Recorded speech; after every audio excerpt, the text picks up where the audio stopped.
Academic pressure, social anxiety, and concerns about physical appearance may lead the teens to use alcohol as a coping mechanism.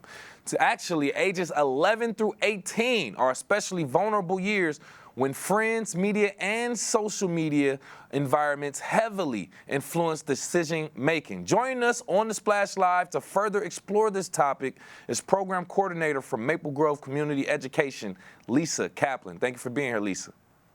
Thank you for having me. We appreciate you to come in and join us on this topic that's just very, very important, especially as we do enter the school year as well. So I just want to start off by asking you, from your experience, what are some of the common stressors you see among students right here in Greater West Bloomfield? Yeah, so what happens in West Bloomfield happens across the country as well. Stressors involve social media, family issues, depression, anxiety, academic pressure. It's across the board. Now, can you explain how some of those stressors actually relate to that risky behavior that we're talking about, like drinking, underage drinking? Sure. So teens want to feel better. They don't want to feel depressed or anxious or stressed out. So many people turn to alcohol or other drugs to cope with the stress. What it does, it quickly numbs them, and then they don't have to feel what they're feeling. A better thing to do is to learn appropriate coping skills, and not all teens have them. So alcohol and other drugs are a quick and easy fix. You know, that kind of has my mind turning a little bit as well. So we'll continue to explore that. But I do want to ask you about Maplegrove as well, and some of the how you all tailor different programs to combat this. So how does Maplegrove tailor its education programs to address peer pressure, especially amongst these teenagers? Okay, so our community education department is available to do presentations in the community to any group that wants it. Okay. What I will say, though, is the Alliance of Coalitions of Healthy Communities, which is now called the Alliance, has all sorts of programming where they go into the schools and they do programs. Our Greater West Bloomfield Community Coalition funds them to come into the schools. We used to do a lot more programming in the schools and in camps and in churches and public places at Maplegrove, and that has pretty much been taken over by other organizations like the Alliance. Okay. Thank you for providing that entire context as well. That way we're all informed about that. So getting back to the subject at hand, teenagers dealing with stressors and going to drinking as a coping mechanism. In what ways can West Bloomfield parents and just Greater West Bloomfield parents and families and schools work together to reduce this underage drinking? Yeah, that's a great question. So the truth is, Kevin, drinking is not the biggest problem for teens these days. It's marijuana. Oh. Marijuana is the number one concern and the number one reason why teens go to substance abuse treatment programs. So it doesn't matter what drug a person is using, the issues are still the same.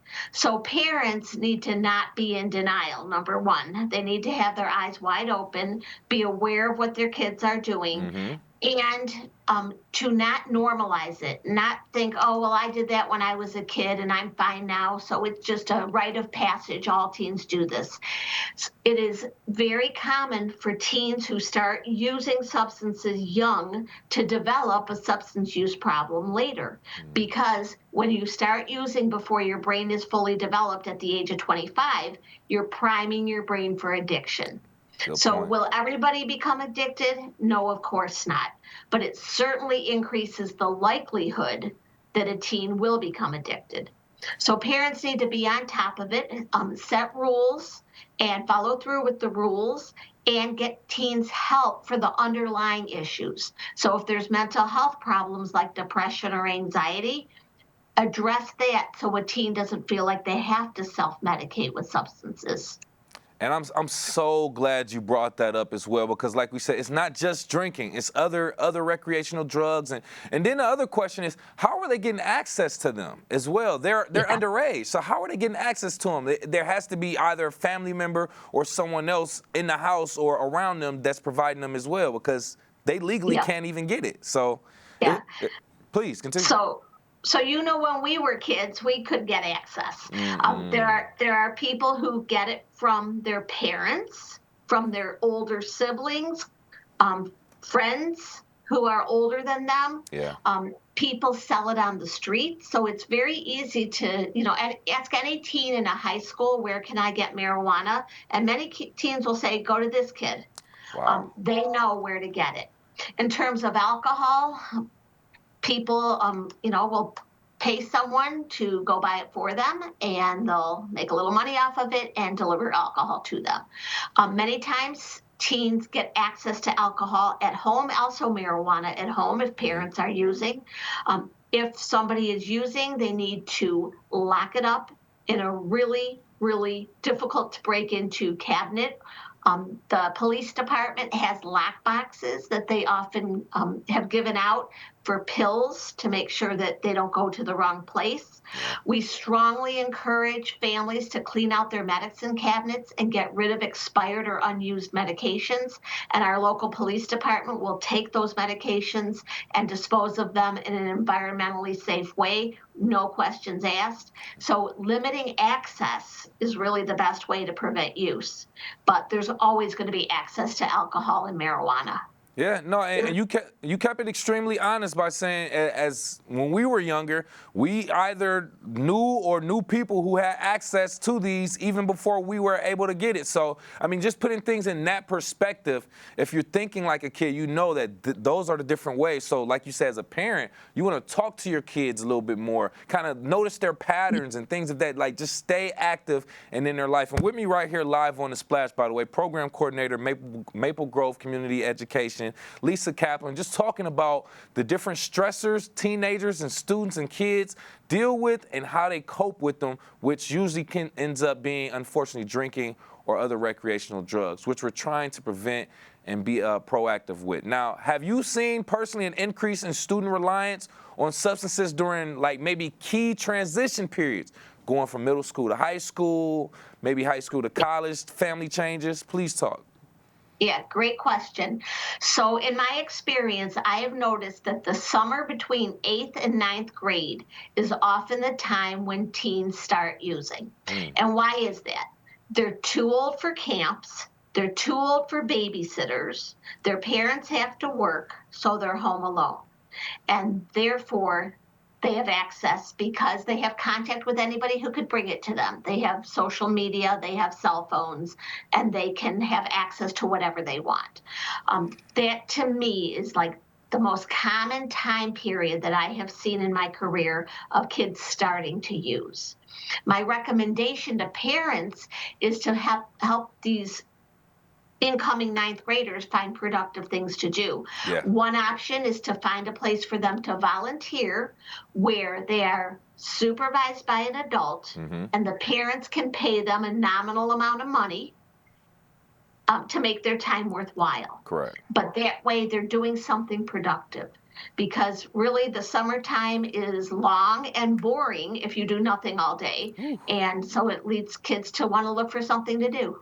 That's a good point. Yeah, if you have nothing going on, you're just sleeping and just getting out, and then your parents are at work. Oh man, idle mind, and I don't want to finish the rest, but it's a playground for the bad. Let's just say that. So great points as well. Now, just to be proactive before we even go into them actually dealing with these drugs and recreational things, what signs should West Bloomfield parents and educators as well look out for that may suggest that a teen is struggling with stress or substance temptation? Yeah. So the first thing to do is to ask, how are you? Tell me honestly, are you feeling stressed? I've noticed this, I've noticed that, and give them an opportunity to get help by asking for it.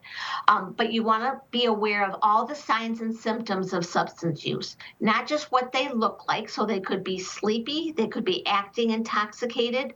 You want to look at the pupils and the whites of their eyes. You can see a lot. If the pupils are pinpointed, they're probably using opioids. If their eyes are red, it's very likely that they're using marijuana. So looking at their appearance and their behavior.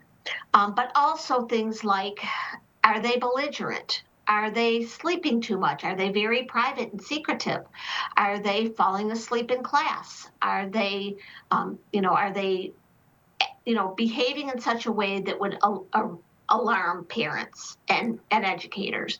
And the main thing is a change. If you know of a child who behaved a certain way and now they're behaving differently, it's something to pay attention to. Yeah. What's different and why is it different? And I would agree, especially with teenagers. I'm a parent, but not a parent of a teenager yet. But I would imagine, like, some parents will probably just write it off as, they're just being a teenager. They're just going through their teenage phase. But this is really a time to pay attention and ask those questions like you were saying. That way you can be, you can prevent a lot of those things in those stages where they feel like they can't talk to anyone or they have to rely on those things. Hey, Right. Lisa, we appreciate, continue, please continue. Okay, one more thing I wanted to add is I think that parents who pay for the phone should be reading text messages. Ooh. And it's because it is commonly through text messages that parents learn what's really going on in a teen's life, Yep. including substance use. And of course, the sooner you're aware of that, the sooner you can address it. Oh, I'll give you 30 more minutes to talk about that. That is the truth. Like, if you are paying the phone bill, sometimes even if you're not, as a parent, I just got to see what you're talking about. I mean, it's just my duty. So I get it. Hey, Lisa, we thank you so much. Any additional information that we missed or any call actions people can go to if people want to find out more or get resources? Yep. So anybody can contact me at Henry Ford Maplegrove Center, 248-661-6100 for any kind of information or help and resources in the community for their teens or themselves. Thank you so much again, and we appreciate you. Once again, Program Coordinator from Maplegrove Community Education, Lisa Kaplan, we appreciate you again. Okay. Thank you, Kevin, for having me here.